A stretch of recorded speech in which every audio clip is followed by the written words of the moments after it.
Okay, so Samsung recently released the Samsung M42 5G, and 5G is a keyword here. So this is the cheapest 5G phone from Samsung, starting at only 20,000 rupees. If you apply the 2,000 rupees gift card, otherwise the price is 22,000. So in this video, we will be talking about the pros and the cons of Samsung M42 5G, and we will be answering a very important question.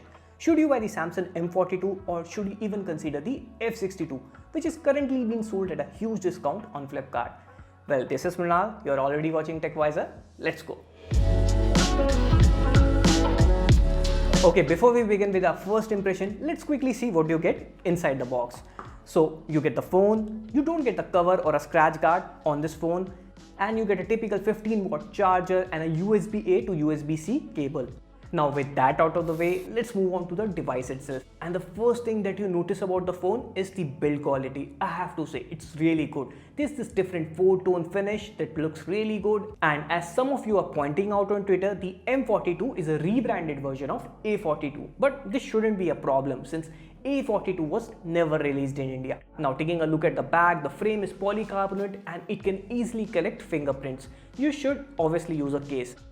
Now let's take a quick look at the phone itself. So you get a USB 2.0 Type-C port with a single speaker at the bottom. You also have a volume button and the power button on the right, and you get a hybrid SIM card slot. So 2 SIM card or 1 SIM card or 1 micro SD card.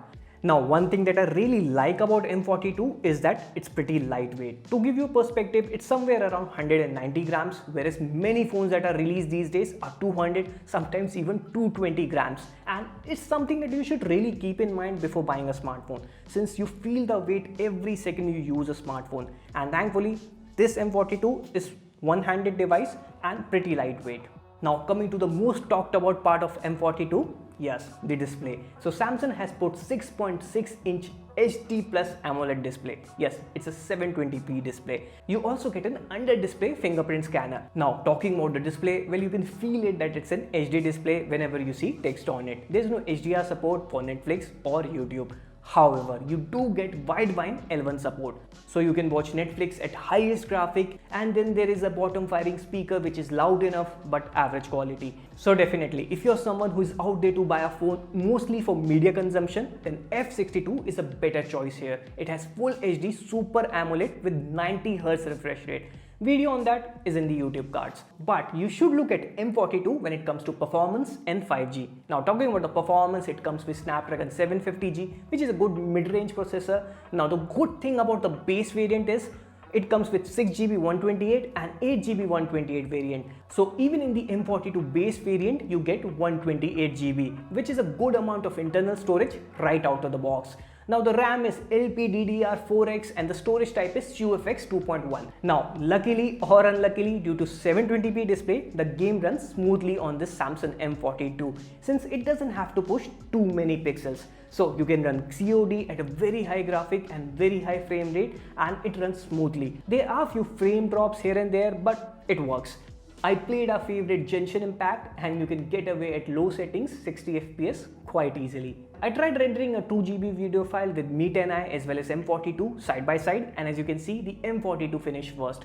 Maybe because the HD display makes it do little work. Now talking about the camera, well, there is no fancy gimmicks here. Samsung has one of the best camera optimization in the industry, and it shows here as well. So there is 48 megapixel main camera, 8 megapixel wide angle camera, 5 megapixel macro and 5 megapixel depth camera. On the front, you also get a 20 megapixel selfie camera.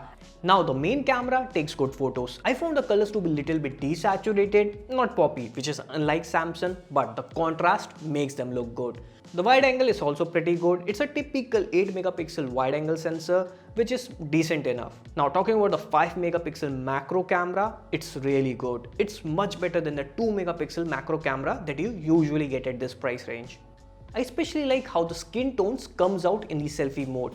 That photo was taken in a cloudy condition, which is one of the most difficult time to take good photos, but the skin tone turns out really good. That said, one weird thing that I noticed is when you take selfies against the light, like this one, it tries to brighten your face like you see this blooming halo effect. That said, we didn't get video samples due to this whole lockdown scenario, and we need a little bit more time to test the camera. Another thing that I like about Samsung M42 is the software experience. So this thing comes with One UI 3.1 based off Android 11 out of the box. So you get the same flagship UI experience that you get with Samsung S21 or even Note 20. So you get the Samsung Pay, Knock Security, Secured Folder. All of these are usually present in Samsung expensive phone.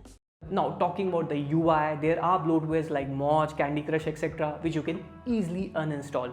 And you also have Discover tab with recommendations, which is expected since it's an M series device.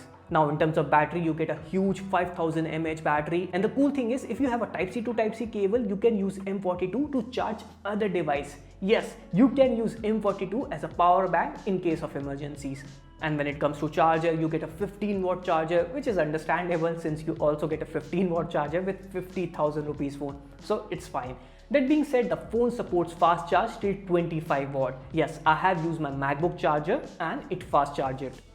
Now let's talk about the most hype part about this Samsung M42. Yes, 5G. So in terms of connectivity, it supports 4 5G band and you also get 4G carrier aggregation. Now I didn't have any problem with the voice call or Wi-Fi calling. Another thing that I like about Samsung M42 is that it comes with NFC chip. So yeah, you can use Google Pay and Samsung Pay at any NFC enabled card machine. Okay, so to sum it up, the Samsung M42 5G has a good processor, 4 5G band, a good battery life and a decent camera. Yes, the display is HD at 60 FPS, but hear me out. So if you are in the market and if you want a 5G phone from Samsung and you're sure that you're not going to change your phone for at least 3 to 4 years, then this Samsung M42 5G makes sense. Here's why. So Samsung ensures that you will get next 3 years of Android updates as well as 4 years of security updates. Combine that with 5G and you have no reason to change your phone for at least 3 to 4 years. Also do keep in mind, it's the only mid-range phone from Samsung that supports 5G. However, if you don't care about 5G, and frankly you shouldn't, then you can also consider Samsung F62. It's on crazy discount on Flipkart, sold for somewhere like 18,000 rupees. And it has 2020's flagship Exynos chip, full HD display and a really huge 7000 mAh of battery life. So yeah, that was my first impression of Samsung Galaxy M42. Do let me know what you guys think in the comment section below. As always, it's Minar signing off. I will catch you in the next one.